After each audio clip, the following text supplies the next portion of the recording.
All right, museum visitors, we're going to get started with our Lunchtime Discovery Series presentation here in just a moment. Join us for today's presentation with naturalist David Mizejewski. You can watch on the first, second, or third floors. Grab a seat. We'll see you in just a moment.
All right, everybody, let's get started. Good afternoon, folks. Welcome to the North Carolina Museum of Natural Sciences. Welcome into the SCCU Daily Planet Theater. My name is Chris Smith, and I am your host for the Lunchtime Discovery Series. It's so much fun. This is very exciting. So the Lunchtime Discovery Series has been ongoing as a partnership with the North Carolina Office of Environmental Education within the Department of Environmental Quality and us here at the Museum of Natural Sciences. They coordinate, organize, find interesting people doing cool stuff out there in the worlds of science, nature, conservation, education, more. And then we bring them, well, for the last several years, we've just been bringing them onto a Zoom call. And then our great big audience gathers around the glow of their YouTube screens, and then we sit and have great conversations and learn interesting things. But I'm very excited because today, maybe quite obviously, at least for the people here in the room for sure, we're in person. This is fantastic. It's great to actually be on stage and to be hosting the series just as we used to do it back in 2019. But enough of the nostalgia for the way things used to be. I am just excited today because I think we've got a very exciting program for you. And it's very exciting to have our first in-person Lunchtime Discovery Series be this particular guest, because it's someone who happens to also be a friend of the Lunchtime Discovery Series. Today would be, I think, your third appearance, at least third appearance on this particular lecture series, because we just like to hear from you. And we love the insights and the presentations. We always learn something new. There's always great questions from the audience, so very exciting. Today's special guest is the naturalist for the National Wildlife Federation. He's also an author and a media personality. His book, Attracting Birds, Bugs, Bees, Butterflies, there's a whole lot of things that you can attract. Anyway, the book you're going to learn about in the talk, we do have copies of it available for sale, so after the presentation today, come see us at the back of the theater. We can hook you up with a copy, and I think our guests will stick around and sign them for you as well. I think so. You might also know today's guest from appearances on television shows like The Drew Barrymore Show. I saw clips online just the other day of today's guest from Conan O'Brien's late night show several times, of which I have a couple of questions for you later that we might talk afterwards about one of those appearances. But everybody, please put your hands together and welcome to the stage naturalist David Mizejewski. Thank you, Chris. I am so thrilled to be back. As Chris said, I have spoken here in person back in 2019 and was really excited to get to come back in 2020 or 2021, but that obviously did not happen because of our good friend COVID. And so I have done a couple of virtual talks, but there is no replacing actually being present in the room with all of you. And cheers to everybody watching. There's nothing wrong with watching virtually. In fact, I asked of the earth, the things that you can do to restore that land back into the local ecosystem and make it better, not only for wildlife, but for people as well. And so I have a lot to cover. I'm going to go pretty quickly, but if you want any of this information, this is my book. The actual title is Attracting Birds, Butterflies, and Other Backyard Wildlife, but Chris is right. When you attract birds and butterflies, as I'm going to talk about today, you're going to attract all sorts of other really cool wildlife species. So don't feel like you have to take notes, because you can just pick up the book, and I've already written the notes for you. And yes, I will hang out afterward, and I will answer more questions, and I will autograph again. Sorry, folks that are watching virtually, but you can pick up the book pretty much anywhere books are sold. So with that said, that shameless plug out of the way, I want to start by just talking a little bit about my organization, the National Wildlife Federation. This is our mission. It's to unite all Americans to ensure that wildlife and people thrive in a rapidly changing world. And it's probably no surprise when I say that we human beings are the cause of most of that rapid change that is actually causing so many problems for so many of our wildlife species. And I'll be honest, the news isn't all that great. We have 3 billion less birds in North America than we did in 1970. The monarch butterfly population is literally disappearing before our eyes. In fact, the eastern monarchs, which are the group that lives in North Carolina, dropped by almost 60% in their population just since last year. Many of our bees and other pollinators are disappearing. We've got at least 2 bee species here in the US, in continental US, that are listed as endangered, and others that are, again, disappearing very, very quickly. So I promise you that I'm not here to depress you, but I do think that it's important to face the reality that human action is causing a lot of problems for a lot of different species. And the rest of this talk is all going to be feel good and solutions oriented, because the reality is that every single one of you has a really awesome opportunity to make a difference for all of the different wildlife species I just mentioned. So the National Wildlife Federation, that we do this work to ensure that wildlife and people thrive in a whole wide variety of ways. So we're working back in Washington, D.C. On getting strong wildlife policy and legislation to happen. Things like the Endangered Species Act that saved the bald eagle that you see on your screen here from extinction. So a lot of my colleagues are involved in that work.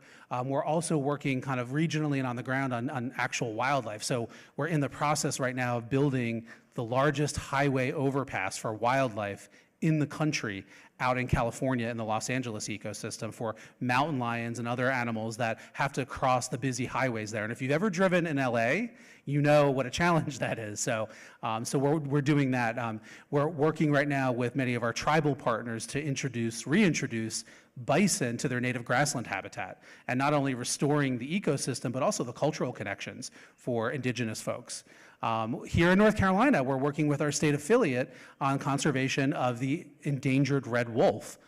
There's only like 10 or so of them left actually in the wild. So just a sampling of some of the species-focused work that we do. We also publish Ranger Rick magazine. Anybody read Ranger Rick as a kid? A couple of you, yeah. Ranger Rick is still going strong. I think he's 53, 54 years at this point.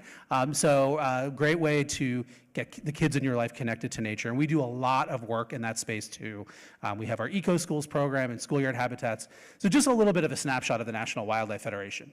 Now, you'll notice all of the species that I just mentioned are kind of big and furry or feathered, the bald eagles, the mountain lions, the bison, the wolves. And that's what we tend to think of when we think of wildlife, right? We think of the furry and the feathered animals. But this is wildlife too. This is that monarch butterfly that I just mentioned. And monarch butterflies, of course, are insects. And insects are wildlife. So when we say garden for wildlife, this is the kind of wildlife we're talking about. And insects happen to be a group of wildlife that not only are critically important for the health of our environment, they're also a group of wildlife that is very easy to help by how you choose to garden. And so that's what we're talking about when we talk about garden for wildlife. It's not attracting bears, or depending on where you live, moose or alligators or, those mountain lions to your yard. It's about attracting, again, the birds and the butterflies and, the bees and things like that. So that is why the National Wildlife Federation, a wildlife conservation organization, has a garden program. And in fact, we've been doing this for a long time. This program that we call Garden for Wildlife started all the way back, in 1973. It used to be called Backyard Habitat, but we changed the name because I got too many people contacting me and saying, oh, I've got a great pollinator garden in my front yard, but I guess it doesn't count because it's not in the backyard. And so I had to realize that people take things very literally. So we changed the name to less about the space, backyard, front yard, whatever, to the act, and the act of creating what we call a wildlife habitat garden. And so this is the reason why a garden is how you can help wildlife.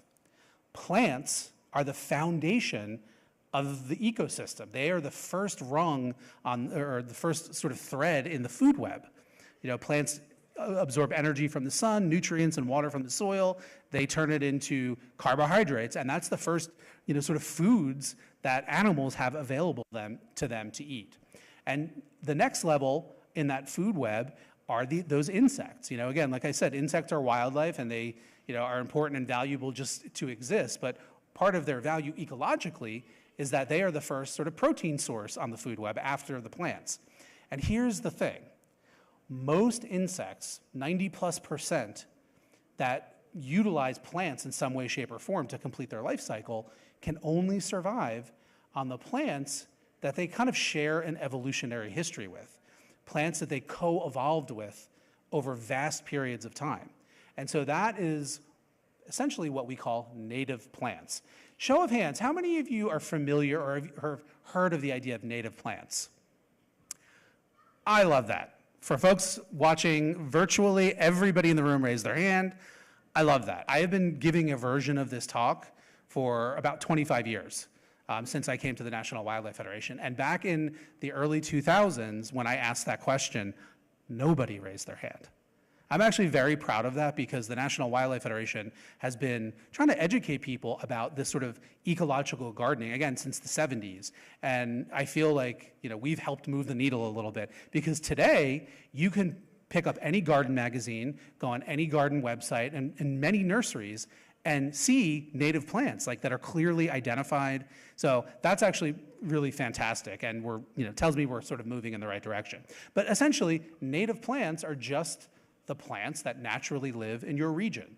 They've evolved here over millennia, and so as a result, they can actually be perfect choices for your garden because they are adapted to the local soils and the local climate and then the resulting weather conditions and the soil moistures, and notably, the wildlife use. In fact, they are the plants that wildlife need to survive. Native wildlife and native plants literally are like two pieces of a puzzle. You cannot have one without the other. And so to give you an example of how powerful and how important our native plants are is this example here. So oaks, the genus Quercus, as a group here in North America, serve as the caterpillar host plant for 557 species of butterflies and moths. A caterpillar host plant is the only thing that a caterpillar can eat, and every different butterfly and moth species has a limited number of plants that they can actually feed on. So oaks collectively support 557 species of butterflies and moths. Compare that to something like a ginkgo, which is a species that actually was native here in North America, but it went extinct like millions of years ago and persisted in Asia, and in modern times has been cultivated and is still a commonly planted street tree, for example. And so look at that. Zero. It has lost all of those ecological connections, and it supports 0 species of butterflies and moths.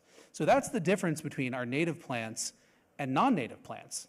Native plants have those ecological connections to the wildlife, and they're the most important kinds of plants that you can be putting into your garden if you want to attract the birds and the butterflies and the bees and the other native pollinators. So that's really what this boils down to, is that wildlife need plants to survive, and specifically, they need native plants. And so the definition of gardening is planting something for a purpose, right? So if you are planting tomatoes and eggplants and squashes because you like to eat them, you're a vegetable gardener. Or actually, more technically correct would be a fruit gardener, but I'm not going to mince botanical terms. If you plant native plants because you want to support the monarch butterflies and the native bees and the hummingbirds and the songbirds that are declining, that makes you a wildlife gardener, hence garden for wildlife. And a little sidebar, that idea that you don't want wildlife in the garden is one of many conventional gardening rules that everybody is taught from the get-go that I am giving you permission to just throw out. A lot of what I'm going to tell you today is breaking all of the rules. But if we want to actually change the narrative, if we want to turn the tide on all of these wildlife declines, you're going to see how people garden is actually a big factor in some of those declines. So again, I'm giving you permission to just ignore that conventional gardening advice and follow this idea. All right, so again, everybody loves birds and butterflies. These are the kinds of wildlife that we're talking about. Again, not encouraging people to attract bears and venomous snakes and that kind of thing. And so I would imagine if you're here today, show of hands, who would like to see more beautiful birds and butterflies in your yard? Pretty much everybody. If you didn't raise your hand, you've come to the wrong talk, but hopefully by the end I will convince you. But here's the thing. As I mentioned, when you create one of these, a pollinator garden or a butterfly garden, all sorts of other wildlife are really going to benefit.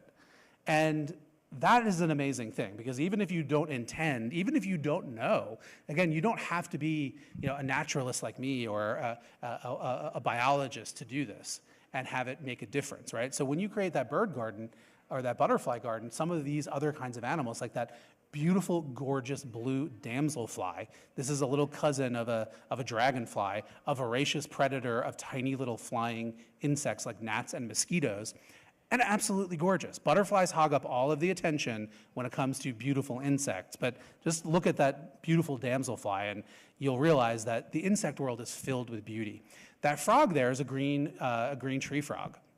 And amphibians are the group of vertebrate wildlife that are disappearing faster than any other group around the planet. Something like 45% of amphibian species are endangered.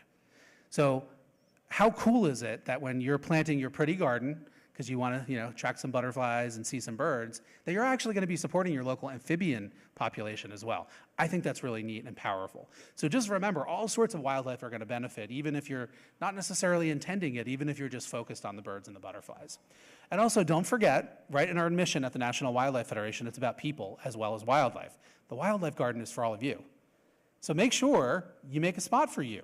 Put a little seating area out there where you can go and have your morning coffee or your evening glass of wine or whatever it is, right? Put your bird bath or your flowering shrub right outside your window. So while you're doing the dishes, you can actually see and observe the wildlife. This is really important because one of the reasons the National Wildlife Federation created this program was not only to give people a way to sort of reverse some of the habitat loss from our urban and suburban sprawl, but it was to give people a place where they can get that daily connection to nature that we are all so in desperate need of, right? I mean, who wouldn't want to get more downtime just kind of chilling in nature, right? We all need it. And what better place to get it than literally by walking right outside your door? You don't have to travel far away. You don't have to go to a national park to experience nature. Nature is literally all around us, and even more so if you nurture it by creating one of these wildlife gardens. So yeah, make sure you make a space for you. All right, so let's get into the nitty-gritty here of what you need to do in order to create one of these wildlife habitat gardens. So there's 4 things that all wildlife species need to survive. They're natural sources of food, water, cover, and places to raise young. So I'm going to walk through each one of these and get into the nitty-gritty of the specifics of what you can do. And there's lots of different ways that you can provide each of these components of habitat. Excuse me. When you provide those 4 components of habitat, and you commit to what we call sustainable gardening, that's just maintaining that garden space in a natural way that doesn't sort of negate all the good you're doing by bringing in the habitat elements, like, in other words, like, don't plant a butterfly garden with beautiful native plants and then spray pesticides all over it, right? That kind of negates the point. So if you commit to doing those 4 habitat components and sustainable gardening, you can earn what we call certified wildlife habitat status for that garden space. This is the fun recognition part of this program at National Wildlife Federation. It's a way for us to say thank you and recognize you. And you can get one of these really neat yard signs. We've got a couple different types. I'll tell you how to do that at the very end. All right, so let's get into food. So all wildlife species, they need to eat, right? So the first thing that most people think of when you think about, feeding the birds or whatever, is putting out a bird feeder. And show of hands, how many of us have bird feeders? I have some in my yard. Good number of folks here in the room. There's nothing wrong with putting out bird feeders, but here is the thing, is that really, in the big picture, what wildlife need is habitat, not handouts. And so a feeder really is just a supplement to the natural habitat. A feeder is not habitat. And the reality is that birds only use feeders in that way. They only use them as a supplement to the natural foods that they're finding out in the landscape, which is good, because that means that, like, you don't have to worry about all of your little bird friends starving to death because you go on vacation. And again, you would not believe how many people I've heard from over the years who are like, I haven't gone on a vacation in years because if I leave for a week, the birds are going to starve to death. No. So you can go on vacation. The birds only use that feeder the same way they would use, a tree that has a bunch of berries on it. They're going to feed on it until they're gone, and they're going to move on to the next food source. So the best way to feed the birds is through plants, and specifically native plants. So you can see these cedar waxwings here. They're feeding on the berries of a winterberry holly. One side note I should mention too, I give this talk all around the country. So you're gonna see examples of plants and animals from all over the place, like my title slide, that beautiful bluebird, that was a mountain bluebird. There are no mountain bluebirds here in North Carolina, but for folks watching out there virtually, you might have some of these species. I mention that because not every plant you're gonna see here is native to here. So, just keep that in mind, but winterberry holly is. So anyway, so how do your native plants feed wildlife? Well, berries is one way. Seeds are another. So if you see that goldfinch, it's getting ready to eat seeds from a sunflower. The squirrel in the middle has a cone in its mouth. Cones are actually filled with seeds as well. So berries and fruits, seeds, cones. I don't have a picture of an acorn or a pecan or a beech nut, but a lot of our trees produce nuts. Nuts are another way that your native plants are gonna feed wildlife. And of course, you see the robin there feeding on berries as well. So berries, fruits, seeds, nuts, cones, all of those are ways that your native plants are gonna feed wildlife naturally. And by the way, you never have to refill a native plant the same way that you have to refill a feeder. So think of it that way, they're sort of self-sustaining.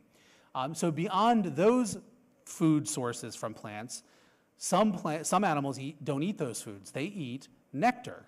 So many native plants produce nectar to feed things like butterflies and bees, which you see here on your screen, as well as moths and hummingbirds. And again, butterflies kind of hog all the attention for beautiful insects.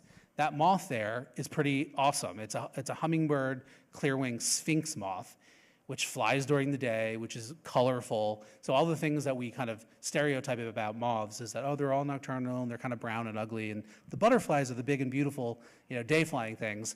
That's not always true. So, and you can see also too why they call this a hummingbird moth, because it's pretty big, and if you see one of these suckers flying around your garden, it's very easy to mistake it for an actual hummingbird. But so again, insects are fascinating. So beyond the seeds, the berries, the nuts, the cones, the nectar, your plants are going to provide food in other ways. So the woodpecker on the left-hand side of the screen here is a yellow-bellied sapsucker. And as its name suggests, it's drilling little tiny ports in the bark of a tree to get sap to flow. And sap, essentially, is kind of like nectar. It's sugar water. And so the sapsuckers are feeding at that. Hummingbirds will come to those little ports and drink up some of the tree sap. A lot of insects will as well. So not something that you can necessarily provide, but a way that the plants that you already have in your landscape might actually be providing a food source for some wildlife that you didn't even know. Check out the bee in the middle picture here. So she, of course, is drinking flower nectar. That's what she feeds on. But see her body. She's totally covered in that yellow pollen. Pollen is actually an important food source.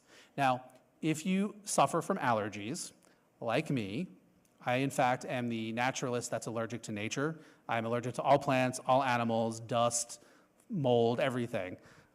Recently, I learned I'm allergic to wasp stings, so I have to carry an EpiPen with me. It's really fun. But anyway, also poison ivy. Really allergic to that, too. But at any rate, the plants that have showy blooms on them are not the plants that cause our seasonal allergies.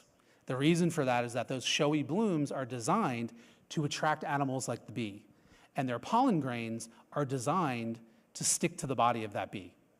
They're not designed to float on the wind and go up your nose. So unless you stick your nose in a flower and inhale all that pollen, it's not the source of your seasonal allergies. It's the plants that don't have showy blooms, things like grasses, things like pine trees, and yes, oaks, that are typically the source of a lot of our seasonal allergies. So you can feel really good about filling your yard with beautiful native blooming wildflowers to feed the bees. But anyway, what's happening here is that bee is collecting pollen, which is what bees feed their babies.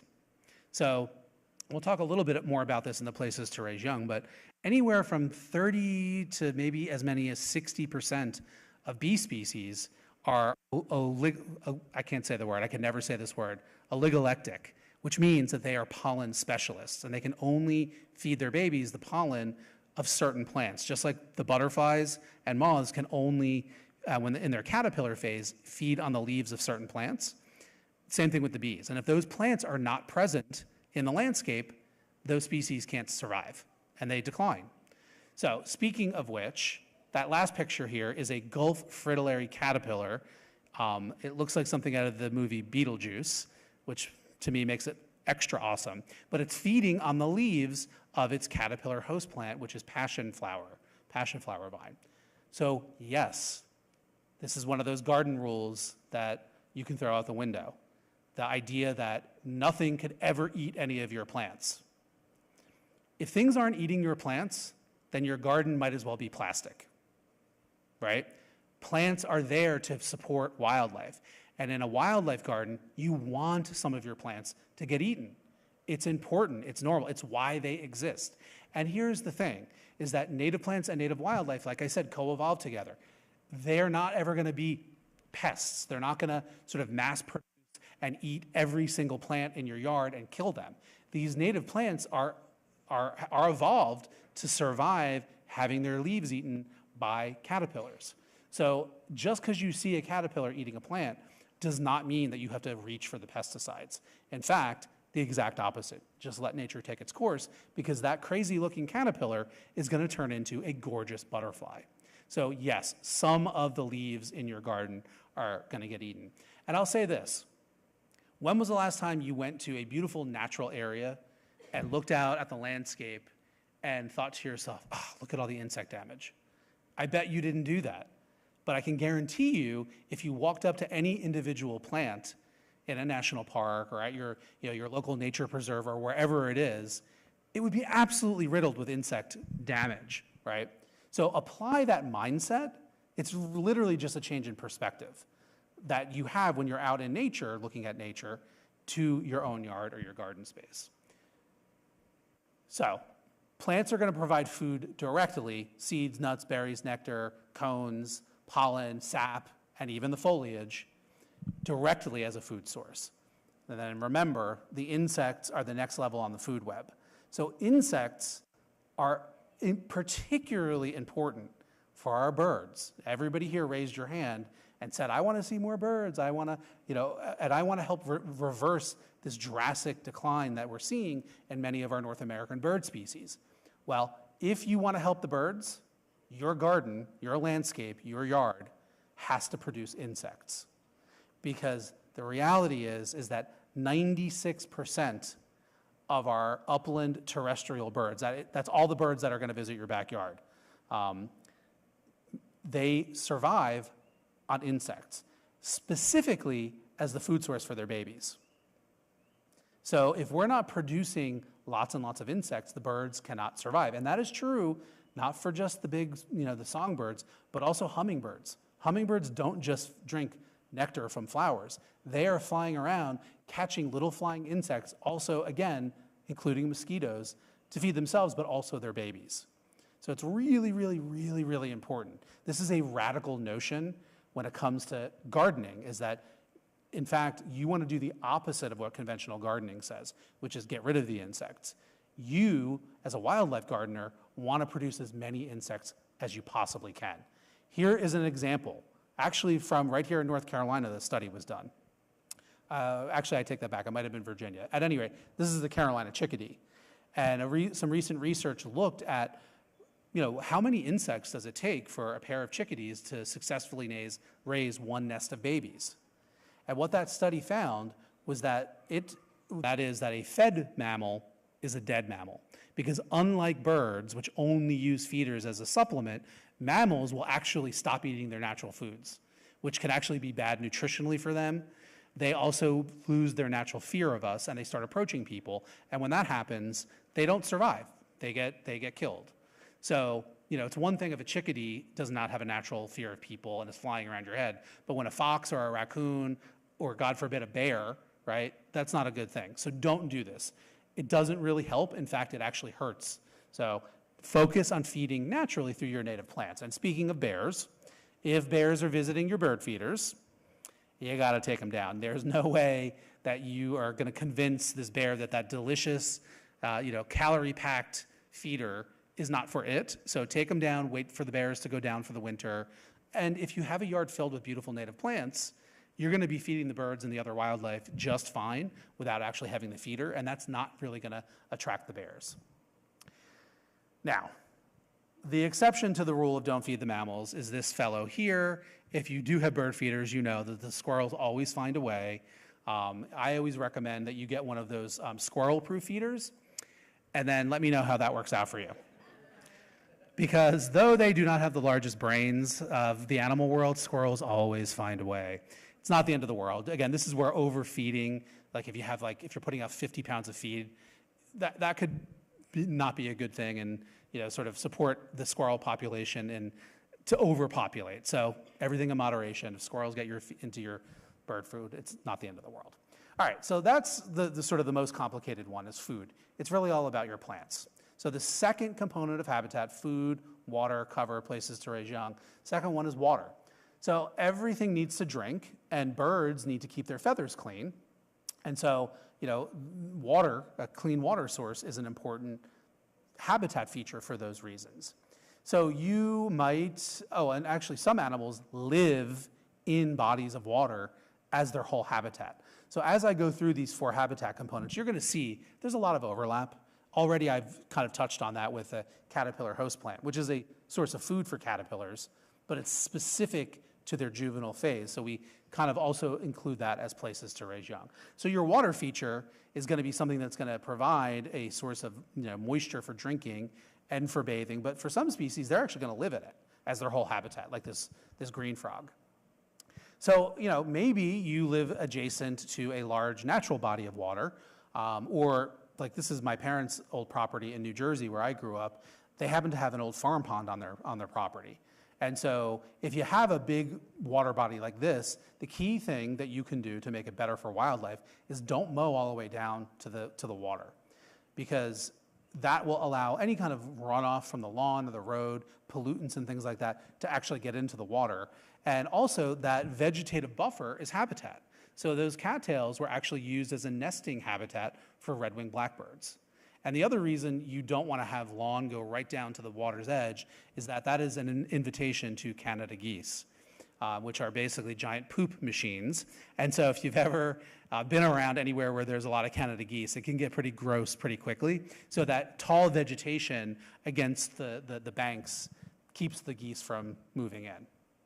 But obviously that's not the standard, right? So this kind of water garden is probably a little bit more on par with what most people can provide in their space. And in fact, this was mine in my old backyard in Washington, D.C., right in the middle of the city. And this is just sort of one of those plastic ponds that I bought and I dug and sunk into the ground. But notice that I've got it heavily planted because those steep-sided, smooth plastic ponds can actually trap wildlife that get into the water and then they can't get out. So that all of those plants, which by the way are native plants, the native plant thing can even apply to your water garden, actually serve as ladders in and out. And in fact, I did have a fledgling robin fall in here once, and I didn't have to intervene because it was able to hop right out using the vegetation. So that's just a tip if you're doing this kind of water feature. But here's the thing, you don't need to have a giant farm pond or even a water garden like this. A simple bird bath will do. A bird bath isn't going to attract aquatic turtles or wading birds, but that doesn't matter. You don't have to have every single wildlife out there visiting your yard with your wildlife garden. So a simple bird bath will do. It'll certainly attract all sorts of smaller birds to come and get a drink. You can add a fountain, or there are these little misting devices. Anything that makes the water move can enhance its attractiveness. Birds hear that, and they'll kind of come in. And it's not just for the small birds, too. This is a certified wildlife habitat down in Florida, and the owners walked out one evening, and there they saw these two barred owls just getting a drink and taking a bath. So, bird baths actually do work, and they can be a valuable habitat resource. And it's not just for the birds. Amphibians, they like to keep their skin moist. So there's, tree frogs like this gray tree frog or the spring peeper, which are species that you have here in North Carolina, and in fact, over much of the eastern US. So they'll come and take advantage of a bird bath. If you put that bird bath, instead of up on a pedestal, if you place it on the ground, then animals that can't fly or climb will be able to use it as well. So think of the rabbits and the box turtles, things like that, the toads. So a bird bath, any shallow dish, 1 to 3 inches deep, you don't want it any deeper than that, can actually be a very valuable water feature. Even a mud patch in your yard can count as a natural water feature. In fact, butterflies, many species, engage in a behavior called puddling, where they will go to a muddy area, and they, using their proboscis, their mouth, which is kind of like a straw, they will, what they typically will stick into the flower to drink the flower nectar, they'll actually go to the mud, and they'll stick it in the mud, and they'll suck up the water in the mud, which is filled with dissolved minerals. That's what these tiger swallowtails are doing. And birds aren't picky, right? In nature, there's not always a little neat bowl 1 to 3 inches deep. Like, they'll go to a muddy area and get a drink and bathe and that kind of thing. So I guess my message here is, again, conventional gardening would tell you if you have a wet spot in your yard or kind of a soggy area is put in French drains and build a retaining wall and fill soil so you can get grass to grow. But sometimes it's okay to just go with what Mother Nature gives you. And maybe instead of going through all of that work and expense, you just plant some native wetland plants and leave a little mud patch and let it be a natural habitat. It can be just as beautiful and a lot cheaper. So even mud can be important habitat. Now, of course, we can't talk about water features without this lovely lady. This is a mosquito, the females of which will try to bite you and drink your blood. What you might not know is that mosquitoes actually don't feed on blood. Their main food source, does anybody know? I love this. People don't know this, which is why I always mention it, is flower nectar. Mosquitoes actually eat flower nectar. In fact, that's all male mosquitoes eat. And they are, in fact, pollinators. Now, thankfully, they are not obligate pollinators of any plants, which means that, do not misinterpret this portion of my talk. I am not advocating that you want mosquitoes around. But as a naturalist, again, it's my job to interpret nature and give you guys the facts. So yeah, luckily there are no plants that rely on mosquitoes for pollination. So you don't want to have them around, but your wildlife water feature does not need to produce mosquitoes. And here's how you manage that. It takes mosquitoes 5 to 7 days to go through their aquatic larval phase before they emerge as the winged adults, the females of which will try to bite you when they're getting ready to lay eggs because they need that protein boost, right? So how do you eliminate that from happening, say with a bird bath? It takes 5 to 7 days. Just dump your bird bath out every 2 or 3 days, and any mosquito eggs or larvae that are in there go bye-bye. Very simple. And you should be doing that anyway to keep the water fresh and clean for birds. In a water garden or a pond scenario, you can pick up a product called BT, Bacillus thuringiensis. It's a natural soil bacterium that there are many strains of which that we have learned will target naturally different groups of pest insects. And so there is a strain of that BT that is sold in products called mosquito dunks or mosquito bits. You might have seen them at your local hardware store or garden center. These are considered an organic pest control, and they really only target the mosquitoes and a few other biting flies. Anybody have houseplants? Did anybody during the pandemic go crazy and get like 5,000 houseplants like me? Yeah. So you probably have battled fungus gnats. The Bacillus thuringiensis strain that will kill the mosquitoes also kills them, so I highly recommend using them in your houseplants. So at any rate, all natural, it's not gonna hurt anything else, so that's the way that you control them. And even more importantly, you wanna look for other breeding places on your property, clogged gutters that hold little pools of water. That's a prime breeding spot for mosquitoes. Corrugated plastic piping with all of those little ridges is filled with little pools of water. So try to eliminate that in your landscape. Those are 2 key places. So it's as simple as that. That's really all you need to do. All right, so moving along, cover for wildlife. So we've talked about food, we've talked about water. The third habitat component is cover. So basically cover is all about giving animals hiding places. So predatory species need places to hide from their prey so they can have a chance of having a meal. Prey species need places to hide from their predators so they don't get eaten. So cover is talking about like, where do animals hide? It's also about giving animals shelter from weather conditions, whether that's extreme heat or snow or rain or wind or whatever. You know, they can't just come into, you know, the air conditioning and you know, that kind of thing. So, and if you notice, can you see the animals on these slides, on these pictures? So one of them is a crab spider. That is it's the yellow animal on the yellow flower. The other one is a screech owl. Notice where these 2 animals are finding the cover that they need to either hide from their prey or to hide from their own predators. It's plants. And it is such a brilliant example of that coevolution between native wildlife and native plants that I was telling you about. Because that spider is evolved to hang out in the yellow blooming goldenrod. And that screech owl is evolved to have feather patterns that look like the trees that it lives in. And so plants, just like with food, are going to be the primary way that you provide cover for wildlife. And even better, the same native plants that are going to provide food can also provide cover. So you can plant evergreens. They provide cover year-round, you know, compared to deciduous trees that lose their leaves, and they have a little bit less cover value. You can plant thorny things, you know, brambles and, you know, blackberries and raspberries and native roses and things like that. They'll provide a little bit of extra protection for small animals that, you know, maybe are trying to hide out from predators. But cover, you know, is actually a little bit more about how you plant than it is like the specific things that you plant. And the key idea here is that you want to mimic Mother Nature and you want to plant densely. The more plants that you can fit into the landscape, the more cover that that landscape is going to provide. And again, this idea that, oh, native plants or a natural garden has to be messy or weedy, that's another sort of conventional garden myth that you can toss out the window. Absolutely not. Native plants, many of them are highly ornamental, and quite honestly, many of them have been considered ornamental plants for decades and decades. Black-eyed Susans, purple coneflowers, dogwoods. These are all native plants, right? So it's not, we're not saying like go out and like plant weeds and have it look ugly. And even planting densely, you know, the photo you see here is beautiful. It looks like it could be in a garden magazine, and it's just a bunch of native plants densely planted using good garden design, you know, planting in drifts and, you know, the right plant in the right place. And so your wildlife habitat garden can be very densely planted, yet look very ornamental. And it will provide tons of cover for all sorts of wildlife to be hiding in and around those plants. And here's the reality. Many wildlife species are just never going to visit a lawn. This is a wood thrush.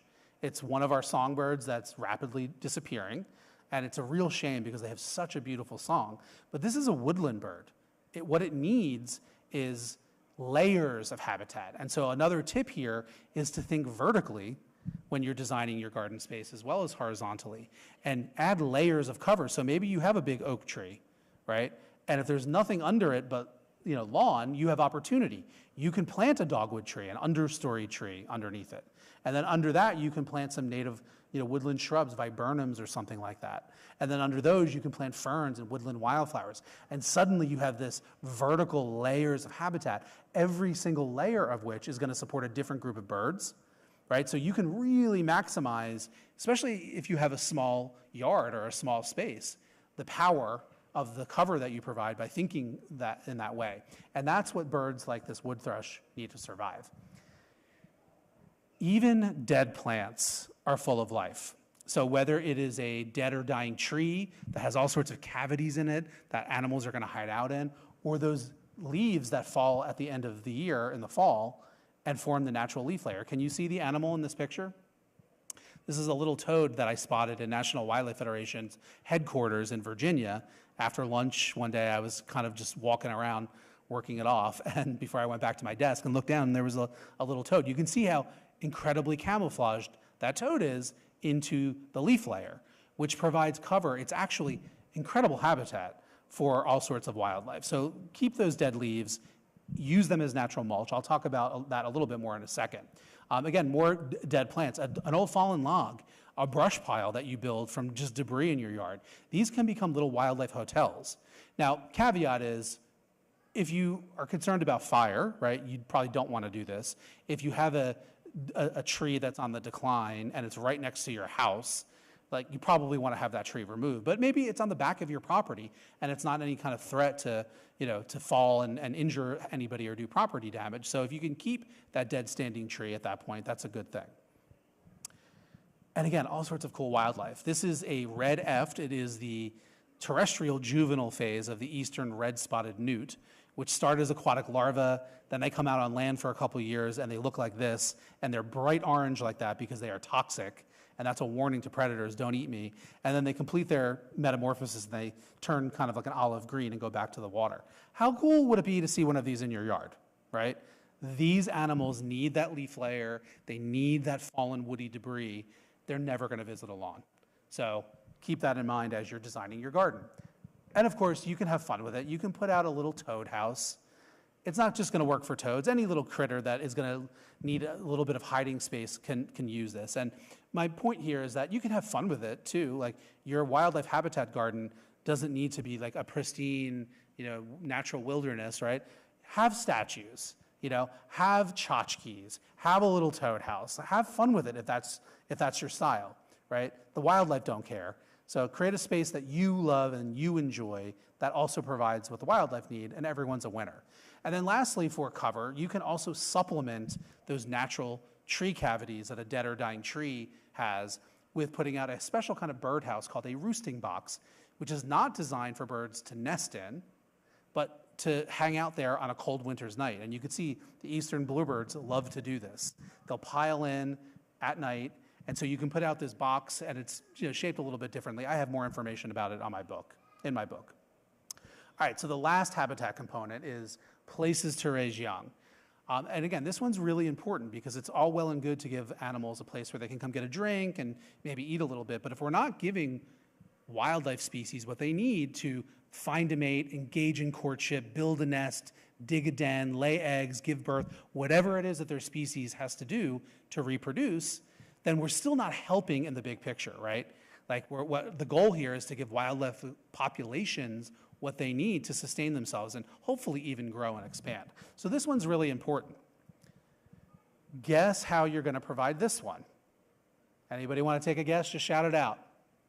Plants, specifically native plants. Where do birds build their nests? Most species build them in the branches or in cavities in trees and shrubs. So how do you provide places to raise young for birds? Plant trees and shrubs. Protect the mature trees and shrubs that you already have on your property and in your community. It's literally that simple. You probably are already providing this if you have trees in your yard. But it's not just the birds that rely on the vegetation. Other groups of wildlife do too. So we are right smack in the middle of fawn season and bunny season. Mother deer and mother rabbits leave their babies hidden in the vegetation for most of the day. They are not abandoned. They do not need to be rescued. They are not orphaned. And unfortunately, well-meaning people at this time of year oftentimes will grab them thinking that they're helping, and that actually reduces these animals' chances of survival because then they have to be hand-raised by people.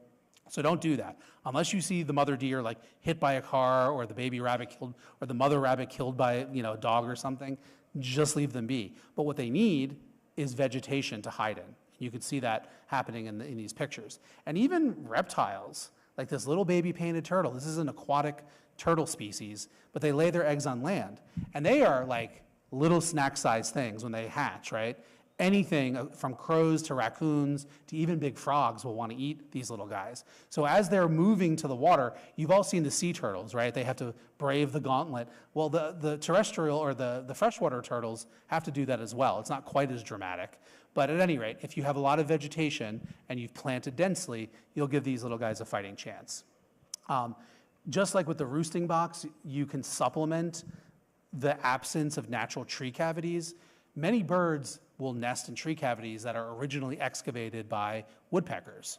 So woodpeckers, nuthatches, tree swallows, bluebirds, chickadees, wrens, titmice, these are all cavity nesting birds. So you can put out a birdhouse or a nesting box to give them that component of habitat. Even wood ducks, who knew that certain duck species will use a birdhouse, and those little screech owls that I mentioned before will as well. So this is a cool way to kind of replace a habitat component that's kind of hard to nurture, a dead tree that has holes in it. And again, with birdhouses, just like with feeders, you want to do it the right way. You want to make sure it's the right dimensions, the right hole size. In nature, birds are not flying around with tape measures to see how far the hole is, from the bottom, but it does make a difference, and you want to make sure you do it the right way. Again, I have information in my book about that. And look, putting out a birdhouse is actually wildlife conservation. Eastern bluebirds, by the middle of the last century, were in real trouble. Their populations were rapidly disappearing. And in part because of all of the suburban development that was happening, taking away all the old, the rural lands that had a lot of old dead and dying trees that they would nest in. But then people learned that we could put out bluebird nesting boxes and how to do it the right way and monitor and maintain them. And it actually helped support the bluebird population. And they're actually doing pretty well now. So again, I just emphasize this whole garden for wildlife thing, putting out a birdhouse. It's very cute and fun, and it's self-serving because you want to see and enjoy it. But it is actually wildlife conservation.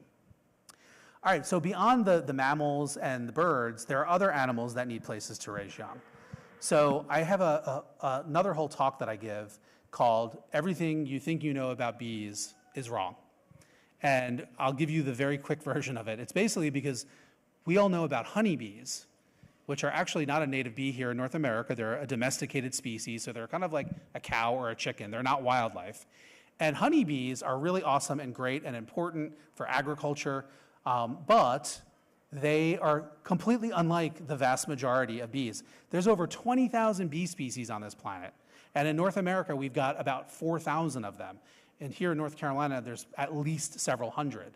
And most of them don't live in hives, don't have queens, they don't have honey, they don't sting, and many of them are not black and yellow and have stripes. So all those things that we think of as like, oh, that's what a bee, doesn't actually apply to the vast majority of bees. So the key thing for my purposes here, and I'm going to wrap up here shortly because we're at 1, is that most of our bees, 90% of bee species, are solitary. So they're not forming the hive to have their babies. It's one individual bee, and she is laying her eggs in a series of little chambers in a tunnel, either in the ground, like the bee you see on the screen here, or in a hollowed out plant stem. So you want to be thinking about that. If we want to support our native pollinators, and they do indeed need our help, you can do things in your garden to provide that. So for the species that nest in plant stems, this is rule number 5 or 6 of conventional gardening that you can ignore. and that is in the fall to cut your perennial stems down to the ground.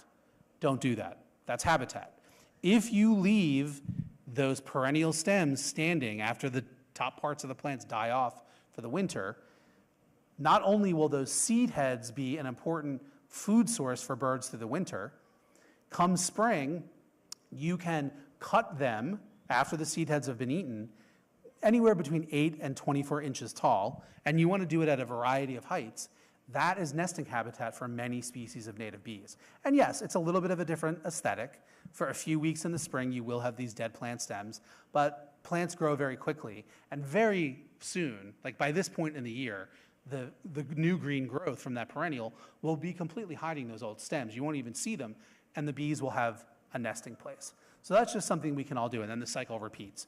And in fact, many bee species will actually stay in that plant stem through the winter. So again, if you cut them down in the fall and throw them away, you're throwing away the next generation of native bees. So don't do that. I'm going to skip the whole bee house for native bees and mud. You can put out a bat house too. Mud is an important building tool for our native bees. So yes, I have a bowl of mud in my yard. You can ask me about that later. But bats, oftentimes if you put out a bat house, it will be a maternal colony where female bats will all move in to have their babies collectively. Again, I can go into the details on the do's and don'ts of bat houses. Feel free to hang out and ask me questions, and I cover it in my book. And then the last thing with places to raise young is just, some animals have completely different needs when they're juvenile. So again, think about the butterflies and moths. As adults, they drink flower nectar, but as babies, as caterpillars, they eat the leaves of their host plants. So if you're not thinking about the whole life cycle, and you plant a butterfly garden, and all you do is have nectar plants for the adults, and you don't include the host plants, your butterfly garden is not going to be a success. Similarly, amphibians, frogs, toads, salamanders, most species are starting out life as aquatic larvae. So if you want to provide places to raise young, you do need a, sort of a pond garden, water garden scenario for them. And the classic example of the caterpillar host plant is the monarch butterfly, which I mentioned are rapidly disappearing. This is a monarch caterpillar. Their only host plant is milkweed. And so how do you help the monarch butterflies? Well, plant a lot of native blooming plants to provide nectar to the adults, but you got to plant milkweed. And milkweed, of course, has a PR problem because it's got weed in the name. But the reality is that there's over 70 species of milkweeds that are native to North America. Many of them are absolutely beautiful. This is just a little snapshot of a few of them. So you can find beautiful milkweeds to plant in your garden. My recommendation for this region and really most of the East is swamp milkweed. It's not aggressive in the garden. It's beautiful. It smells good. The monarchs love it. If anybody's watching from out west, showy milkweed is probably your best bet. Common milkweed's another good one, but it can be a little bit aggressive in the garden. So, all right, I will end with this. Provide the habitat, food, water, cover, places to raise young, and then you want to do natural sustainable gardening. I'm going to zip through these very, very quickly, but again, I cover them in my book. Don't spray pesticides. They kill wildlife. In most cases, in a backyard garden scenario, you really don't need them. Rely on natural pest control. And I will take 1 second to talk about this because it's pretty awesome. That caterpillar is a tobacco hornworm caterpillar. They love to eat our tomato plants. They do turn into a really cool sphinx moth, so for whatever that's worth. But at any rate, you see all those little white things on its back? Those are the eggs of a tiny wasp called a braconid wasp that lays its eggs on the backs of these caterpillars, which hatch, and the larvae burrow into the body of that caterpillar and devour it from the inside out and then burst forth from its stomach, killing the caterpillar. It's so cool. If you've ever seen the movie Alien, this is where it comes from. It's actually happening in nature. But if you sprayed this caterpillar with pesticides, you would kill the braconid wasps too. So let nature take its course. That's one of the other messages of a natural garden. You want to avoid invasive plants, many invasive plants that are kind of getting out and degrading our natural areas, which many of them don't support wildlife. They came from our gardens. The majority of invasive plant species that are degrading our natural areas are garden escapees. So learn to identify them. There's lots of resources online. This is a screenshot from the North Carolina Invasive Plant Council, I believe, that I just found last night. So just do some Googling. You got to keep your cats indoors. Cats decimate wildlife. We don't hate cats, we love cats, I love cats, but it is just a scientific reality. Study after study after study after study has shown this. Cats are just an extension of our own impact. They're a domesticated species that we brought all around the world. They kill as many as 4 billion birds every single year here in North America, as many as 20 billion, that's with a B, mammals. These are not natural predators, and they're supported by people. So not only are the prey species getting harmed, but all the natural predators are getting robbed of their own food source. So the foxes and the hawks and those kinds of animals are being robbed of their own food. So that's important. Right after cats are window strikes in terms of a human-caused mortality of birds. So the big thing here is that during bird migration, spring and fall, keep your lights off. Particularly in urban areas, birds get disoriented by urban light pollution and smash into windows. It can even happen in your house. This is a little downy woodpecker in my own backyard in New Jersey that smacked into a window. Now, thankfully, it was a one-off, but if you're having lots of birds hit your windows, you want to reduce the reflection. Pull the screen or pull the shade down, cover the whole thing with decals. Anything you can do to help minimize the reflection will minimize birds hitting the windows. Use amber lights in your outdoor lights, which attract less insects. So think about again, probably billions of insects that die every night from flying around your outdoor lights. So, turn your lights off when you go to bed. Have them on timers. Use motion detectors. All of those are better options than leaving them on all night. Again, causing light pollution, but even better is if you also use an amber light bulb, and you can buy these anywhere. And they do work. You want to conserve water, don't overwater, reduce the size of your lawn, plant trees, their habitat, but they also help cool our cities and our towns. They provide shade, they clean the air. And this one is, I'm going to come back to the leave the leaves message that I was mentioning before. Absolutely, please do not bag up your leaves and send them to the landfill. They get dumped in the landfill, they're buried, they break down in anaerobic conditions without oxygen and produce methane, which is a very potent greenhouse gas contributing to climate change. And you might think, oh, that's not a big deal. How many leaves are there? Landfills are the third largest emitters of greenhouse gases after automobiles and after deforestation. Something like 30 million tons of organic matter get dumped in our landfills, and a big portion of that is yard waste. Instead, keep as many of those leaves on your property as possible. Again, that leaf layer is habitat. 90+% of moths actually utilize that leaf layer as habitat to complete their life cycle. And those moths in the spring become food for all the baby birds. So you see how this is all connected.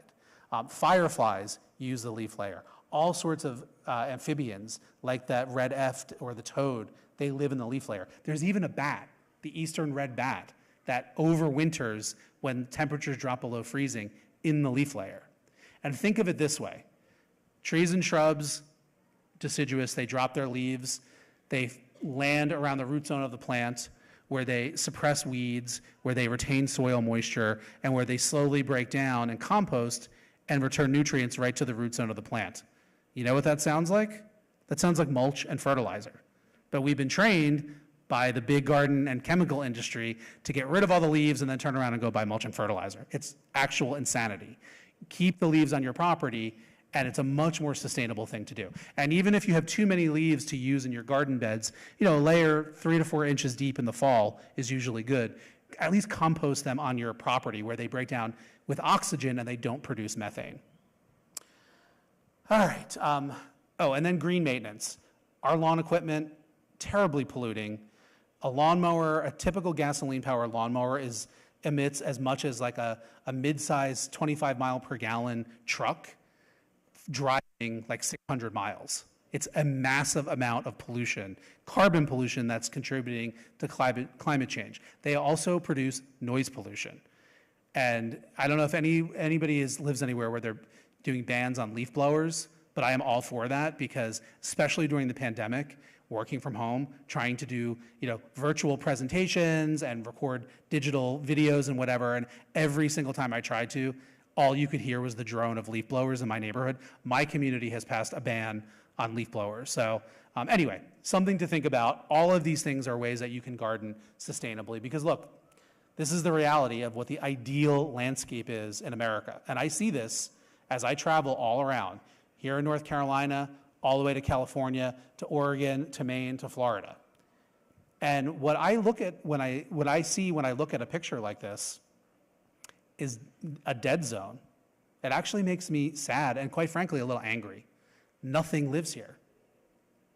Nothing can survive here. And this is what we are doing. There's over 40 million acres of lawn just like this in America. In fact, there's more acres of lawn than any of our other crops that we plant in sort of a monoculture like this. And I get it. We're not going to convince the world to totally get rid of lawn. But if everybody went from this to this, there's still some lawn. I have lawn, by the way. Lawn is where I play with my dogs and where we set up cornhole when we have parties. It's okay to have a little bit of lawn. Lawn is the human habitat. But if you can give back the parts of your yard that you're not actually physically walking on to beds filled with beautiful native plants, like this picture here, if I do it and you do it and you do it and you do it and you do it and everybody at home does it, that little tiny value that each one of those little wildlife gardens has to wildlife locally suddenly adds up, and the benefit becomes exponentially. The idea of gardening for wildlife is the living, breathing way that you live up to that old environmentalist saying, think globally, act locally. So when you do these things, I guarantee you it works. If you shoot for a goal of having 50 to 70% native plants, that's a lot, but you don't have to do it overnight. In your yard, you will attract, I guarantee you, tons of wildlife. And studies have shown that yards that do this, that have native plants, compared to the literal next door neighbor that just has a lawn and non-native plants, have 50% more wildlife, both in terms of diversity of species, but also just sort of sheer biomass. So like the yard next door that just has the lawn had like starlings and maybe a robin. Your yard with native plants will have 12 different species of native songbirds. It actually works. So you can do this anywhere, in your own yard, your own garden. You can do it at your kids' or grandkids' schools. You can do it outside of a museum. You can do it on a rooftop. You can do it at a community garden. Wherever you can plant something, you can create a wildlife habitat garden. And all of those spaces, the National Wildlife Federation wants to recognize. So again, you can get recognized as a certified wildlife habitat. This is a recognition program. It's not a blue ribbon program. It's not only for the people that can go all out. I'm not going to show up with a clipboard and judge you. This is our way of saying thank you and giving a way that people can kind of form a community around this idea of natural gardening. And of course, it's like a perk that you can get one of these yard signs and put it out. And we do sell these, by the way, and that is one of the ways that we actually raise money as a nonprofit. So I want to be upfront about that. But that is how we can continue doing our work. And I will tell you this, when people certify these gardens, the wildlife can't read the sign, right? They don't care. You don't have to certify. The most important thing is that you plant the natives, you make the habitat, you garden sustainably. But when people do, not only does it support the nonprofit wildlife conservation work of the National Wildlife Federation, it is a tremendously powerful grassroots way of spreading this message. And I can tell you, I see these signs all over as I'm on my travels doing talks like this. And I got to tell you, it totally gives me life when I see them, because I know that people care and they're doing this. And what happens is that people ask questions and they say, what's that sign? By the way, that's Ranger Rick on the sign. Everybody thinks he's a bear, but he's got the big striped tail there. We've got other designs that are a little bit more sort of monochromatic. In fact, you can see one here. At any rate, it doesn't matter. If you certify and you put the sign out, it really does help spread the word. And the more of us that are spreading the word, the better it's going to be for those monarch butterflies that are disappearing, for our native bees that were losing their pollination services. Again, for all those songbirds that are rapidly disappearing. So go to National Wildlife Federation's website. It's nwf.org/garden. Again, this is all written down in my book. Tons of resources there. Notably, I want to tell you about our native plant finder. Has anybody read any of the works of Dr. Doug Tallamy? Okay, a few of you. So Dr. Tallamy is a good friend of NWF, one of our partners. He's actually an entomologist who has done research on the impact of native plants on wildlife in the urban-suburban landscape. A lot of the statistics I've quoted come from Dr. Talamy and his research team's research. What our Native Plant Finder is a science-based database based on zip code, where you put in your zip code and it will deliver to you a list of the most important caterpillar host plants that are native to your zip code.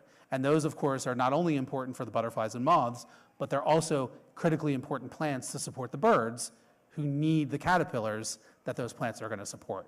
So you can find that at nwf.org/garden. And this is just an example. I threw in a Raleigh zip code, and these are all of the native milkweeds that are found here, native to the zip code. And several of those are cultivated species that you can go and buy in the garden center. So just as an example. If you are kind of intimidated by all of that work, and maybe you're not, sort of really an expert on gardening or plants, we've also just launched a retail line of native plants. So this is sort of a for-profit business that National Wildlife Federation spun off, where we have curated a line of keystone native plants. So again, these are the native plants that are most important to our native birds, our native pollinators like butterflies, moths, and native bees. So we've done all the work. You order them, we deliver them to your door, and a portion of the proceeds, again, supports our work at National Wildlife Federation. So that's gardenforwildlife.com. So again, for-profit entity. So that's there, you can check that out. North Carolina Wildlife Federation is our state affiliate. I mentioned them earlier. They are very involved in all this Garden for Wildlife work here in North Carolina. If you're watching virtually, we've got affiliates in every state and territory, and many of them are also heavily engaged in Garden for Wildlife, so seek them out. You can find them on our website.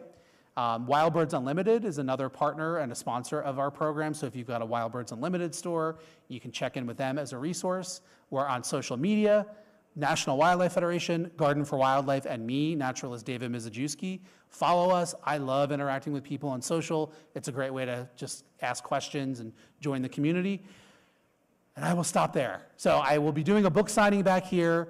Everything I talked about is in the book. Again, if you're not here in person, just look for the book at your local bookstore. It's called Attracting Birds, Butterflies, and Other Backyard Wildlife. It's a how-to book. It'll walk you through all of this. So thank you for bearing with me. I know I went long. You guys are great, and hopefully I've inspired you to get out there and garden for wildlife. So thank you. Let's give David a round of applause. Thank you so very much. I mean, just a beautiful presentation, too. Thank you. My gosh. Do we have time to do questions? Well, let's see. Does anybody here have a question for David? I thought there would be at least one. So maybe we've got time for one or two. I won't hold you all too long because I see some of you are government employees and y'all need to get back to work. Yeah, and folks, please do not be, don't feel like you have to sit here. If you have to go, it's totally fine. I will not be offended. Where did the Blue Jays go? The Blue Jays? So I'm assuming you're not seeing Blue Jays locally? None. I don't have an answer to that. Blue Jays are a common species, so I wouldn't worry too much about it. And any bird, season to season, there might be fluctuations in their local population. Blue Jays are fairly generalist. They're corvids, they're related to crows. They pretty much eat anything. So I haven't heard about anything that's wiping out Blue Jays. There perhaps might be some incidents of some disease that's happening on a local level that I'm not aware of, but I guess my main message to you is I wouldn't worry too much about it. If over the course of years you begin to see a pattern of certain bird species disappearing, that might be an indicator, but I don't see from year to year Blue Jays now that you're bringing it up. So I would say that it's probably just sort of a local thing, a local population flux, and there's probably not too much to worry about. Oh, okay, so this lady, she's got some Blue Jays, so they're around. Blue Jays aren't all gone. I'm always happy to hear people be asking positive questions about Blue Jays, because oftentimes the questions are, they're so pretty, but they're loud and they're annoying and they eat the other birds, and again, they're a native bird and they have to feed their babies too.